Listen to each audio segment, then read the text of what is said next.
7 raisons de devenir libre financièrement avant 40 ans. Salut, j'espère que tu vas bien. Très heureuse de te retrouver dans cette vidéo. Je vais partager avec toi ma passion pour le budget, les économies, la finance, les astuces pour dépenser moins, l'épargne et les investissements que je fais. Si ma chaîne t'intéresse, n'hésite pas à t'abonner en cliquant sur le bouton rouge juste en dessous pour ne rater aucune de mes vidéos. Clique également sur la cloche pour savoir quand je publie et surtout n'hésite pas à commenter. 7 raisons de devenir libre financièrement avant 40 ans. Devenir libre financièrement, ne plus attendre un salaire à la fin du mois, est un fantasme pour beaucoup d'internautes. Ne plus subir le traditionnel métro-boulot-dodo, la pause café avec votre collègue qui a mauvaise haleine ou vous parle que de foot, l'obligation d'aller aux after-work pour rester in. Sur Internet, on trouve beaucoup de conseils bateaux pour devenir libre financièrement. En vrac, il y a augmenter ses revenus et diminuer ses dépenses, acheter des actions à gros dividendes, acheter des immeubles à rénover, investir dans les crypto-monnaies, trouver un homme ou une femme riche. Ces stratégies ont fait leurs preuves, mais ne sont probablement pas compatibles avec votre emploi du temps. Vous avez certainement un job stressant qui vous occupe de 9h à 19h, puis il faut gérer les enfants, devoirs, douche, préparer le repas et la soirée est déjà finie. Vous allumez TF1 ou Netflix pour reposer votre cerveau et le préparer à un nouveau tour de manège.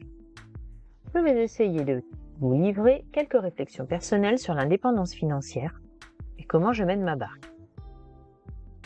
Pourquoi devenir libre financièrement? Je vais vous exposer un cas concret. Aujourd'hui, Laurent a 31 ans. Diplômé d'un master en comptabilité et audit, il travaille chez un grand nom du conseil et de l'audit. Il a gravi les échelons les uns après les autres et touche un salaire confortable. Bref, tout ce qui pourrait rendre une mère fière de son fils. Mais ce job ne lui apporte pas de grande satisfaction sociale ou intellectuelle. Il ne découvre pas de vaccin pour le Covid, il ne sauve pas de château dans les arbres, etc. Bref, il est à deux doigts du bore-out.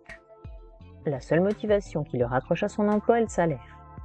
Salaire qui lui permet de faire vivre sa famille, d'oublier son quotidien 2 semaines par an et d'investir en bourse. N'allez pas vous méprendre, il y a une situation confortable, bien plus confortable que la majorité des Français. En fin de mois, il regarde rarement le solde de son compte bancaire. Il n'a pas peur du chômage. Mais ce confort a un prix, sa liberté. Son temps de vie qui s'épuise jour après jour. L'un des éléments qui lui a fait prendre conscience que le temps est précieux est la naissance de son fils. Après une attente interminable, impossible d'assister à l'accouchement, son fils venait de naître, grand prématuré, 30 semaines d'aménorrhée, 1,4 kg. 1 heure après sa naissance, le SAMU arrive pour le transférer dans un autre hôpital type 3. Suivront 10 jours en service de réanimation, puis 1 mois d'hospitalisation en service de néonatologie. Pendant presque 1 mois et demi, il est allé chaque soir à l'hôpital après le travail, scrutant la saturation d'oxygène et le rythme cardiaque, effrayé à chaque alarme ou bip qui retentissait dans la chambre. Aujourd'hui, tout le monde se porte bien, mais ils sont passés à 2 doigts de la catastrophe. Suite à cet événement, une petite voix a résonné en lui. « Tu ne peux pas continuer à vivre ainsi. Il faut le dire qu'on a la vie devant nous. Mais la vie peut s'arrêter brusquement. Il faut en profiter. Mais pour cela, il faut que tu deviennes libre. » Qu'est-ce que la liberté? La liberté est un concept abstrait, et chacun aura sa propre définition. Peut-être que pour vous, être libre signifie vivre et travailler au grand air, alors que d'autres se sentiront libres parce qu'ils auront la surface financière pour s'acheter de belles voitures, voyager dans les plus grands hôtels. Pour moi, la liberté n'est pas synonyme d'oisiveté.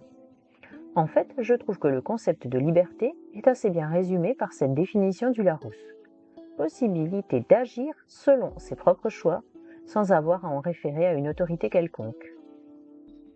Agir selon ses propres choix. Travailler quand bon me semble, ne plus être contrainte de bosser de 9h à 19h du lundi au vendredi et d'avoir 5 semaines de congés payés.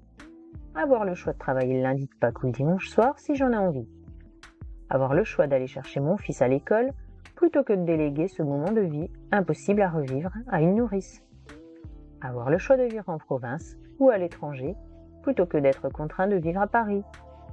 avoir le choix de choisir mes dates de congé, sans devoir remplir un fichier Excel débile où les anciens du service ont déjà pris tous les ponts. Sans avoir à en référer à une autorité quelconque, mais surtout, il faut casser ce lien de subordination. Ce chef qui vous dit quoi faire, quand le faire et comment le faire.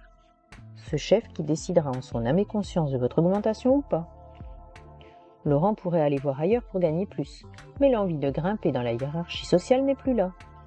Rien à faire des dernières sneakers Balenciaga, de la nouvelle Audi RS3 ou d'une semaine de ski à Courchevel. En fait, il se sent un peu comme les esclaves, toute proportion gardée, dans le film d'Astérix, Le domaine des dieux. Voilà, c'est la fin de cette vidéo. Merci de m'avoir écouté, n'oublie pas de t'abonner, on se retrouve très bientôt.